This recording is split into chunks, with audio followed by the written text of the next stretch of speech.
Hey internets.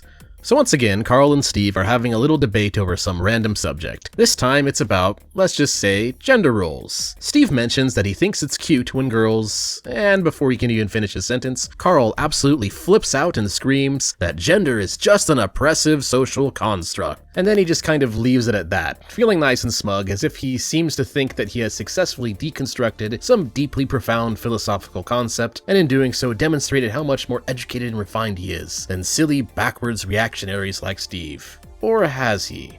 In this Muh video, I'm going to explain why what we just witnessed is not very intellectually profound at all, but is in fact one of the most common non-arguments on the internet, where people seem to think that pointing out that a certain concept is a social construct somehow magically increases the validity of whatever it is they are saying, when in reality, the vast majority of time, it's just a meaningless buzzword. And I'm just using gender as an example because it's one of the most common versions of this argument you may run into. To understand why Carl's Muh social construct point is meaningless, let's start out with the basics. What exactly is a social construct? Social is best defined as relating to society or its organization, and construct can be defined as to build or erect something. Although in the way it's being used in this context, it likely refers to how things can also be built figuratively as a subjective idea. So the term social construct means an idea created and or organized through the interactions between at least two individuals. The simple test to tell whether or not something has been socially constructed is to check whether or not it would exist outside of the social interaction that it came from. For instance, cultural norms are a social construct. Take away human society, and whatever cultural norms existed in that society would likely no longer hold. And this is where we run into the first problem with what Carl has stated. Gender, the mental aspect of sex differences, actually does have a somewhat biological basis in reality. So if you were to say take a male and take a female and put them both on their own different, separate, but otherwise identical islands, even if we ignore differences like physical strength, you would still see them making decisions slightly differently based on their gender. Maybe not in the gender roles of a specific culture, but you would still see differences in how these two people decide to deal with the various problems, despite them being completely isolated from each other or society. So let's help poor Carl out a bit here and give him +5 IQ points, changing his statement from gender to gender roles. Well, that's a lot more accurate now. Except this is unfortunately still a non-argument because he is still assuming it's oppressive without giving any real reason why. For instance, here are a few other examples of social constructs.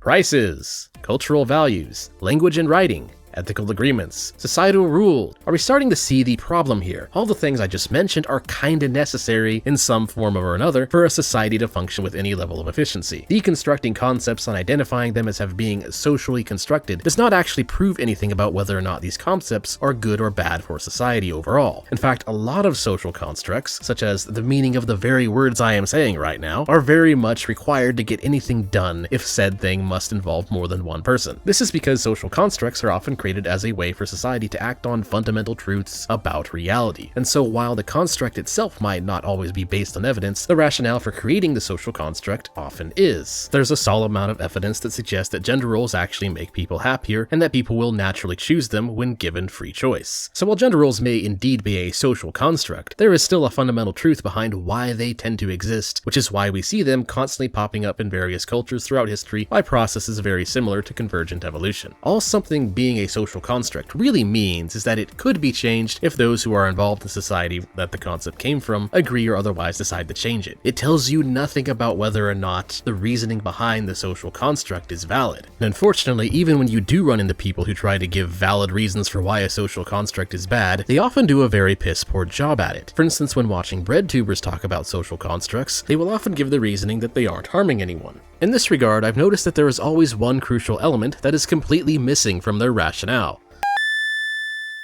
Time preferences. You see, most cultural values and hierarchies may very well indeed be social constructs, but do you know what's not a social construct? Scarcity. Some may prefer an apple today over 10 apples tomorrow, while the other understands that waiting until tomorrow is the better deal by far, in regards to at least resolving the economic scarcity of their society. If someone claims that they are not harming anyone by opting to live a degenerate in-the-moment lifestyle, but then later, say 10 years into the future, the consequences of their degenerate behavior catches up to them, requiring them to be bailed out by the rest of society, how in the heck is that not harming anyone? Because as it turns out, the money for all that welfare state gives is not free. It involves the use of the state to to extract wealth from others, backed with the threat of aggressive force against those who were more productive. And this represents a big contradiction that is baked into whenever a leftist who supports a welfare state says, "Muh social construct, la la la, my behavior is not harming anyone." They completely ignore the fact that if lifestyle A must steal from lifestyle B, either immediately or say 10, 20 years into the future, doesn't matter, down the line in order to survive, well, then their claim of not harming anyone is clearly a steaming load then, isn't it? Sure, certain socially constructed values may appear to provide no immediate social benefit, but of course, later down the line, that very often is not the case. The harsh reality is that not all cultures, societies, and the values they have constructed for themselves produce at the same level with the same time preference and do not actually affect scarcity at the same level. Some of these ideas are more productive than others, and therefore some societies will handle scarcity better than others.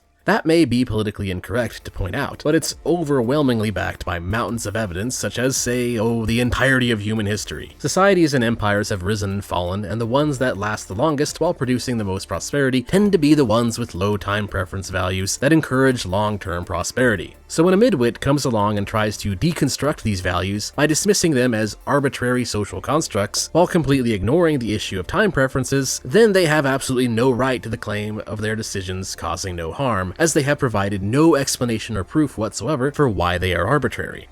In conclusion, when someone says "Muh social construct," the correct answer is not to claim it isn't a social construct. Rather, the more effective response is yes. And your point is? Because oftentimes, they don't have a point.